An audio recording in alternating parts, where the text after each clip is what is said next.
Барлықтарыңызға қайырлы күн, қыздар. Қалдарыңыз қалайсыздар? Мен бүгін ою мен құрақ аралас өте керемет қазіргі таңда трендке айналған көрпешенің мастер классын тегін ұсынамын. Бұл мастер класста қалай құрау керек, оюды қалай сызу керек барлығын үйретемін. Видеоның соңына дейін көріңіздер. Ең бастысы бізге мата керек. Мен турецкий велюрді таңдап алдым. Бұны матовый велюр деп атайды. Бұны осындай материалмен қолдансаңыздар сіздерге тиімді болады, өйткені ені 2,80 см.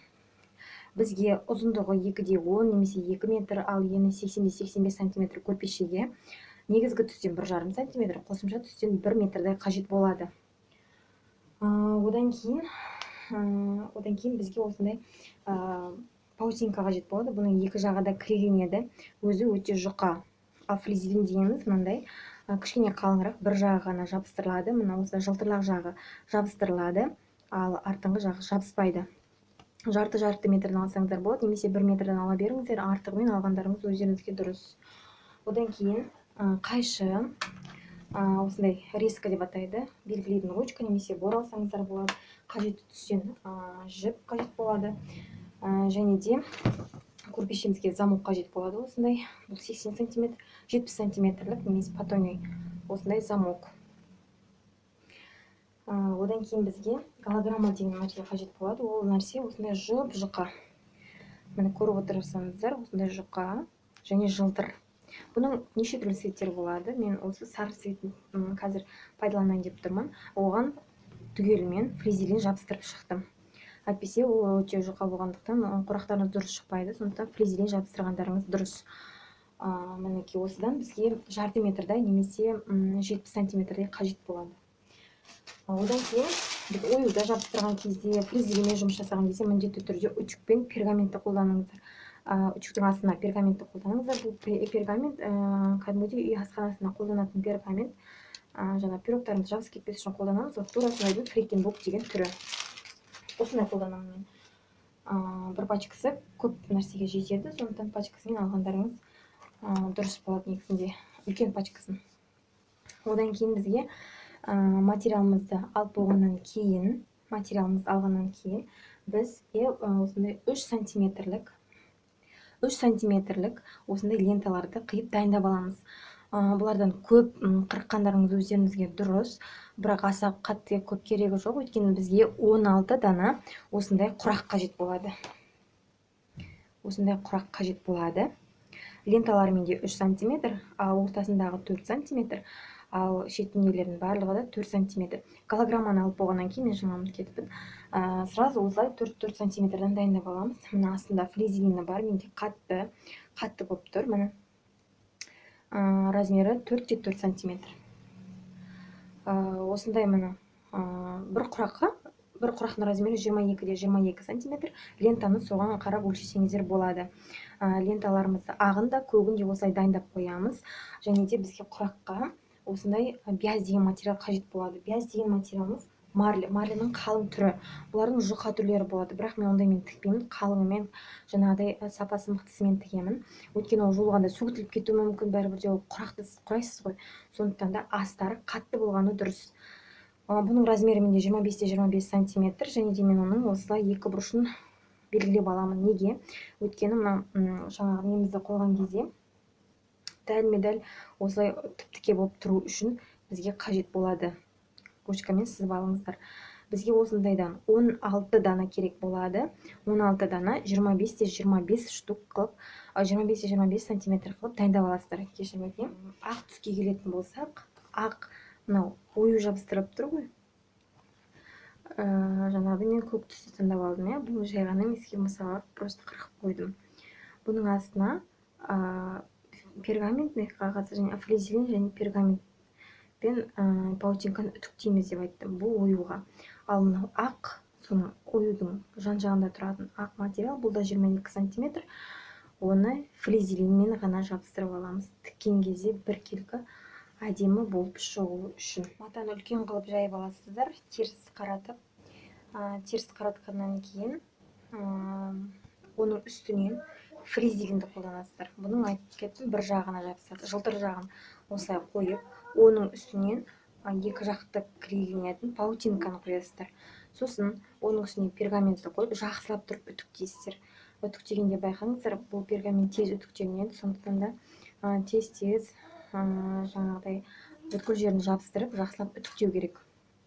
Үтіктеп болғаннан кейін мен осылай барлығын дайындап алдым. 22-22 сантиметр. Міне менде көк түстен 22-22 сантиметр. Ағымда солай 22-22 сантиметр. Бұлар көк ою жабыстыратын мальтаны осылай кесіп алғаннан кейін осылай белгілеп аламыз. Бұл белгі не үшін қажет? Бұрыш-бұрыштарына тақап әдемі қылып белгілеп алыңыздар. Орталарын шығарып, өйткені ою жабыстырғанда әдемі болып сызу үшін осылай белгілегендеріңіз дұрыс болады. Және де мына белгі былай қарасаңыздар, бұл велюрларда болады, ворс деген нәрсе. Былай қарасаңыздар жатыңқы әдемі болып тұр, ал былай қарасаңыздар қатты көк болып айналып тұр. Бұны ворс деп атайды, сондықтан мына жатыңқы жерін былай ұстап, әдемілеп көріп дұрыстап белгі салып қоямыз. Неге? Өйткені жаңағыдай ою ойған кезде мына жағы ашық болып, мына жағы былай сеңіздер қатты көк болып, цветтер айналып кетпес үшін осындай белгі керек болады. Және де үлкен сызғыш қажет болады. Осындай голограммадан 250-300 штук керек болады. Барлығын айттым деп ойлаймын. Ал енді ары қарай түсіндіретін боламын. Мінекей қыздар, сабағымызды ары қарай жалғастырамыз. Мен айтқан болатынмын, мен осы көк түсті таңдадым, және де ою менде көк түстен болады. Сондықтан да осы оюларыңыз тұратын матадан 8 дана қырқып аласыздар, 22-22 сантиметр қылып. Және де осылай екі жағын белгілеп аламыз. Мен белгілеп алдым, сіздер де осылай белгілеп алыңыздар. Ою сызған кезде түп түзу сызылуы үшін. Енді Google-дан ашып іздесеңіздер, осында неше түрлі оюлар бар, бірақ мен сіздер іздемесін деп жаңағыдай уақыттарын созбасын деп барлығын телеграм каналыма сақтап қойдым. Барлығы тегін. Биода телеграм ссылкасын қалдырамын. Міндетті түрде кіріп, тіркеліп, осы оюды скриншотқа түсіріп алсаңыздар болады, сақтап алсаңыздар да болады галереяларыңызға. Одан кейін барып, сурет шығаратын жерде осындай оюлардың барлығын шығара береді. Соны размен айтасыздар. Менде бұл ою 15-5, яғни 16-16 ғой, почти что 5-ақ миллиметр жетпейді. Негізінде 16 сантиметрден қолайлы деп ойлаймын. Осының өзі жетеді деп. Одан артық ол үлкен болып кетеді менің ойымша. Қанша шығарсаңыз да өздеріңіз білесіздер. Енді осы аяғы түп түзу қойып алғандықтан мынау сызғыш бізге не үшін керек?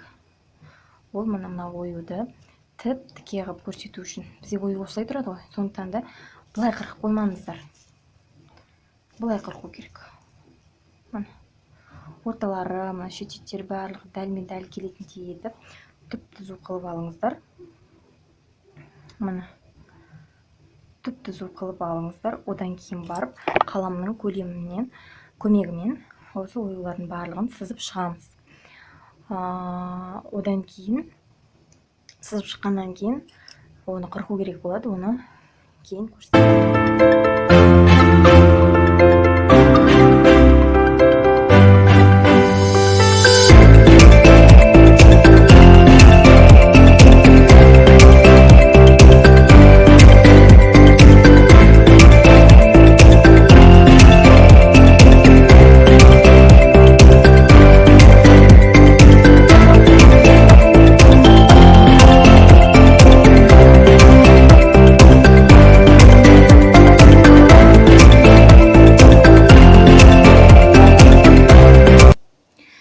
Мінекей қыздар, мен осы жағын түсіндіре кетейін. Біз жаңағыдай осылай қырқып сызып дайындап алғаннан кейін мынандай резканың көмегімен, бірақ бұны абайлап байқап қолданбасаңыздар, қолдарыңызды жарақаттап аласыздар. Немесе қайшының көмегімен, немесе лезвияның көмегімен кішкене ғана осы жерін осылай жаңа қиып аламыз. Екі блокты бұзбаймыз. Мына жағынан шетінен, мына басқа жағынан қимайсыздар. Орта жағынан осылай аккуратно қиып аламыз. Одан кейін барып қайшының көмегімен бүткіл жерін, мына сызған жерінің барлығын қиып шығамыз.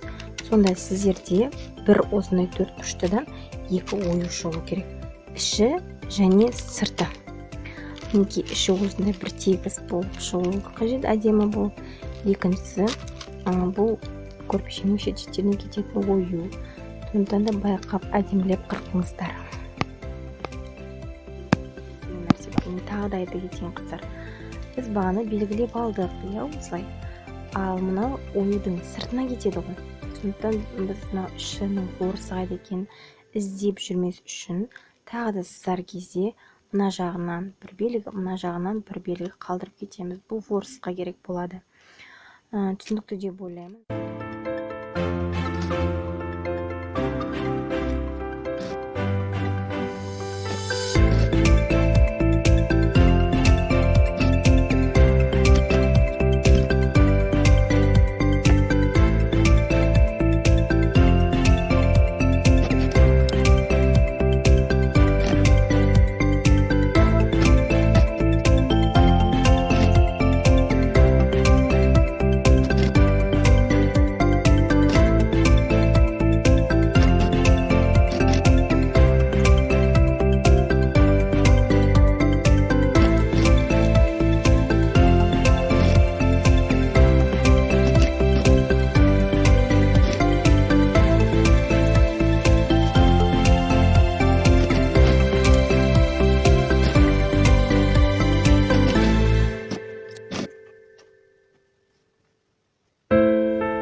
Оюмызды алып, ақ матаға жабыстырамыз. Ақ матаның астында флизелин.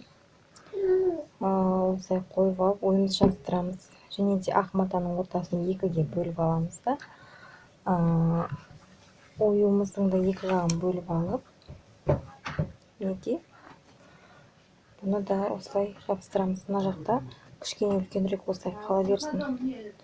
Мына жақта кішкене 1,5-2 сантиметрдай қалдырамыз. Оны сосын көретін боласыздар. Енді қазір зигзагтап тігіп шығатын боламыз. Мінекей қыздар, біз ойымызды ойып болғаннан кейін мен осындай S-ге қоямын. Одан кейін барып менде осындай 1,5-да тұрады. Және де несі номер 4-те тұрады. Мұнда онша көрінбей тұр. Біз жаңағы зигзагымызды бастар кезде тура осылай қойып аламыз. Тура осылай қойып алғаннан кейін лапканы түсіріп, мында менде штатив болмай тұрды. Одан кейін тура мына бұрышына тақап, одан кейін барып тігеміз.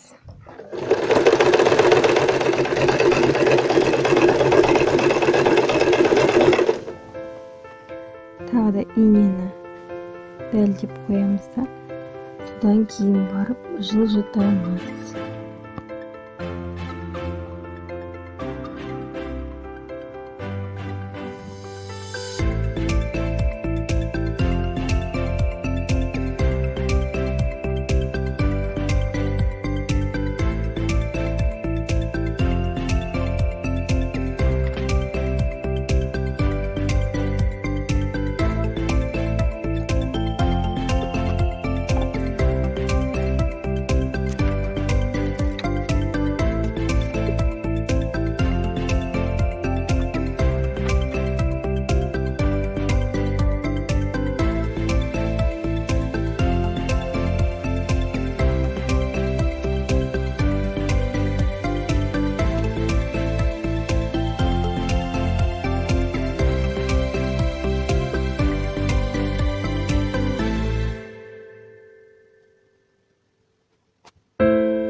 Мінекей қыздар, енді екі жағына жиектерін жалғайтын боламыз. Жиектерін 10 сантиметр қылып қырықтым. Және де осындай белгі салып қоямыз екі жағына да. Орыстар түстері ауысып кетпес үшін. Одан кейін инемен қадап, лапканың бойымен бір келке етіп тігіп шығамыз. Одан кейін астарына жаңағыдай соған ұқсайтын түсті алып, бірде қылып, елмен бірде етіп қырқып шығыңыздар. Астар мен көрпешенің үстін инемен қадап тігіп шығамыз.